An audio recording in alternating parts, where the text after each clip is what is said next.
All right, so we're in the full guard. Boom, we're here. A little bit. And obviously we want to work to pass, right? Not a lot of great options for us in here, so we obviously need to work on passing.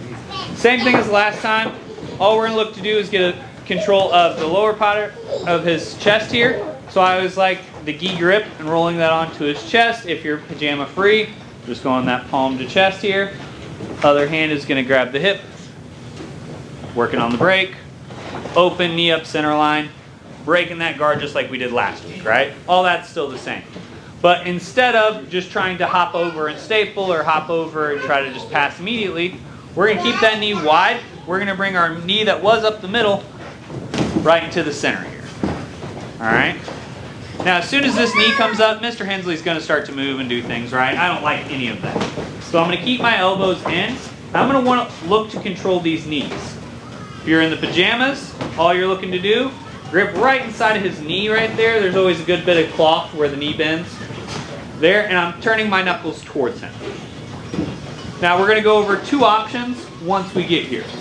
One being a standing pass, the other being a on the ground pass. We're going to start with the standing pass first. So I'm going to look to disengage his feet off my hips by pushing his knees forward and using my elbows to clear.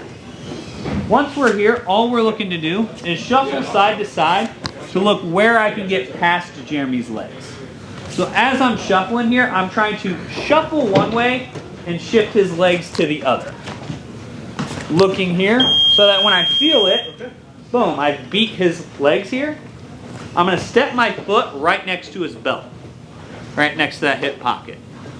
Here, I'm going to push his knees down, drop my weight on, look to go knee on belt.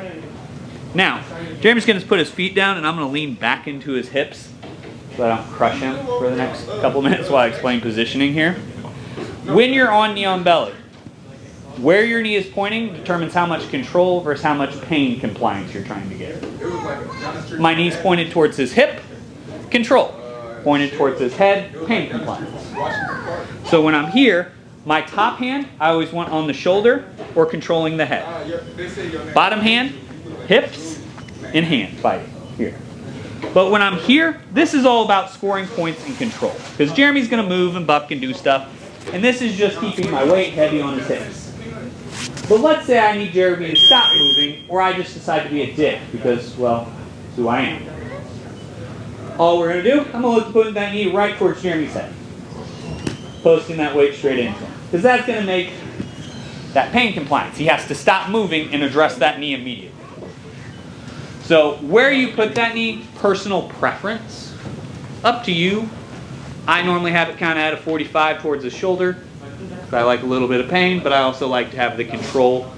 You can get that knee pushed off pretty quickly if you're not careful, if you have it pointed straight at his head. So we're here. Boom. Boom. Same break as last time. We open. Our knee comes up. As soon as he starts to move here, I look for that leg control, and I get my elbows to the inside here. One of the things we were struggling with yesterday, a lot of us were, or Tuesday, we were like flying our elbows here. I'm turning my knuckles forward, elbows in. Stand up, looking to step past to where we're here. Control. Other thing, do not sprawl and kick this leg way out to the side here. When I'm here, this leg's posted right at shoulder height, keeping a good bend in the mat. Because if your leg's way out here and Jeremy goes to move at all, the first thing you have to do is bring that foot in to be able to move. So instead, we're just going to keep it here, so when Jeremy goes to move, I can move with him. Doing all the fun and uncivilized things that we want to do here. Questions on this pass? Simply referred to a bullfighter pass or Terraneo pass, because when I'm moving, it's like you're a bullfighter. Ole. Ole. Set of boats for this one. Questions on this? All right. Yep. One more time through. Any other questions? All right. We're here. Boom. I get my grips. I widen my base. I break Jeremy's guard. We get knee up. Control the knees. Boom. I stand up. work past. Once we're past his legs, knee on, knee in, control. Driller out. 1, 2, 3. Mr. Hensley, good things are happening. Boom. We break this guard again. We come up. Let's say for whatever reason we're just not the world's most athletic, right? Sometimes that happens. Sometimes passing standing's not your game. Sometimes you don't want to stand against somebody. You need to keep pressure on them, whatever happens to be your purpose here, right? So boom, I get here, I get my knee control, and just for whatever reason, I don't feel comfortable standing. All right? All we're going to do, both of our hands, and that is the most important detail of this entire move. Both of your hands are going to swim from the inside of his knees towards his hips. The reason I say both is because if you swim one of your hands towards his hips, you are just triangling yourself. If you do that, I will walk by and kick you in the head. If you do it in a live match, I will slap you as you walk off the mat. Alright? Don't do that to me. Alright? Both hands in, both hands out, right? So as both hands go in, I'm going to use my back leg to drive him up, and I'm trying to roll him to where all of his weight is right on the back of his neck, like he's trying to inverted roll. Here. Now, when I get here, I kick my legs back and I put all my weight on him because I'm a gentleman like that. All right? Now, once we're here, I'm going to pick a side. For this one, I'm going to walk to my left. If you're in the pajamas, you can grab the gi and apply a little throat pressure. If you're no gi, you just cup that shoulder. Then you're going to very slowly and very generously walk to the side. You're going to apply a little bit of throat pressure because eventually Jeremy just is begging me to pass. So I'm going to very slowly let his legs pass. As they do, I'm going to maintain that control until I'm all the way past, both knees down here. Once we're there, you can escape the hand. You can attack this paper cutter choke, but unless they suck, you're not finishing it. So then you can go to start working side control attacks and working from there. But the goal of this pass is not to, when you're here, go and sprint past them, right? The goal of this is smish. You want to smish in pass here. That is the difference in between the last one and this one, is you are trying to smash them. By the time you get past them, they should be very politely asking you to please move. It's kind of a thank God moment right there. Yeah, where they're like, okay, I'll move my legs for you. Please get past me. Because when I'm here, boom, I'm working, right? I roll both my hands. I'm pushing him up and putting all my weight here. So now all of my weight and most of his weight is on the back of his neck.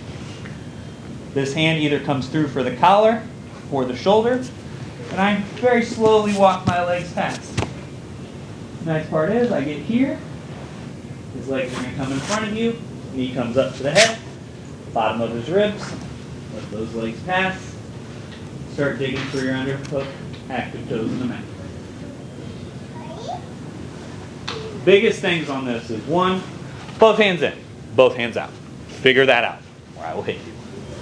2, stack them to the back of their neck. Do not just roll them up. What a lot of us end up doing is we do this. I have to get him up to that neck. That is the difference of when I'm here, pushing and rolling his hips up towards me. Here. That's what allows me to get Jeremy to the back of his neck. And when you go to pass, slow and steady. Even if you don't do that grip, it's still nice and pressureful. Keep the head, settle in. Questions on this? So the hand that you take a grip with is the direction of walk. Yeah, so that hand reaches across and you walk towards that hand or towards that side. Because the nice part is, if you do finish this properly, you end up in that, what we call the paper cutter choke, where you're just snapping your elbow down. Which, like I said, most people who don't suck are going to start defending and doing things. Nice part is, it does open them up. Can force some action for you, because they can't just ignore it. It's not one of those chokes. You do have to defend it, but their defense will then open the game. Like we talked about, it's not all about, oh, I'm going to hit this first submission. Sometimes I'm going to attempt that first submission to force you to open up. Because if I get here and I don't do anything, just snapping up a submission on Jeremy is really tough. Like that just, he's strong, he's smart, he knows if I start working this wrist here, he knows where I'm going, right? But if I get here and I start choking him, he immediately has to start addressing that, which then allows me to come up and start attacking other things. That's where the playing ahead, the trapping and setting people into those longer chains of moves is important. Because at white belt, you may be able to hit it on your first or second move together. I promise you it has to be like my 8th submission attempt to get tweaked most days, if I'm lucky. If I'm lucky, it's the 8th one that catches him. It's not the first one. It's never going to be that one, right?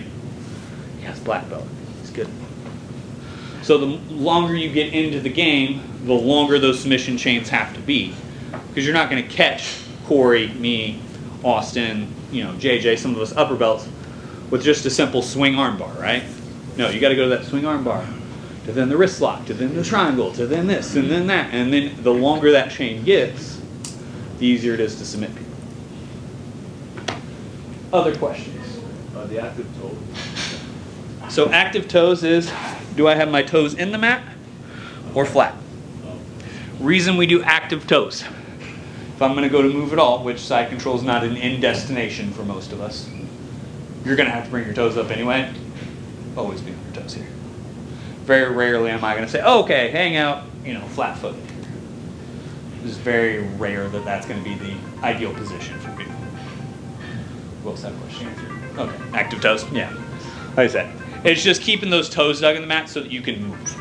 Because if not, what ends up happening is, if I'm here with Jeremy and I keep my feet flat, right? Jeremy goes to move. I can't push. Like, if you can push off the flats of your feet, good for you. 99% of the rest of us can't. So when I'm here, I put Jeremy down on his back, he goes to move.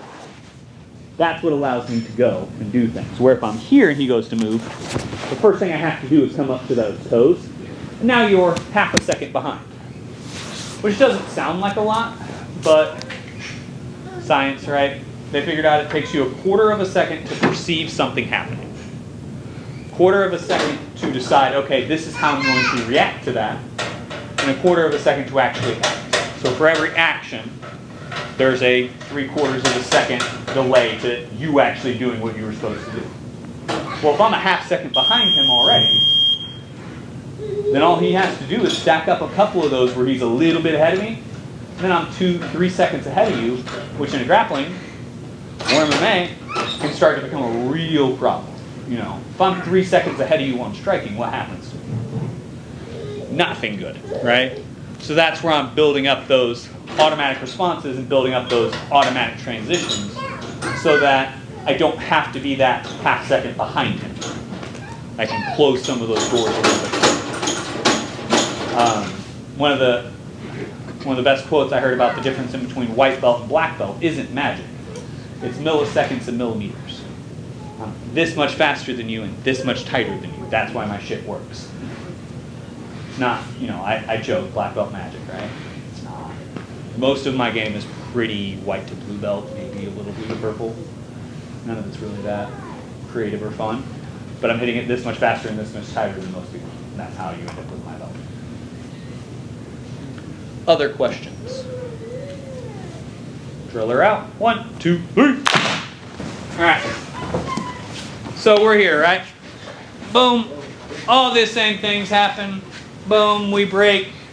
Boom, I come here. I scoop him up. I start to come up.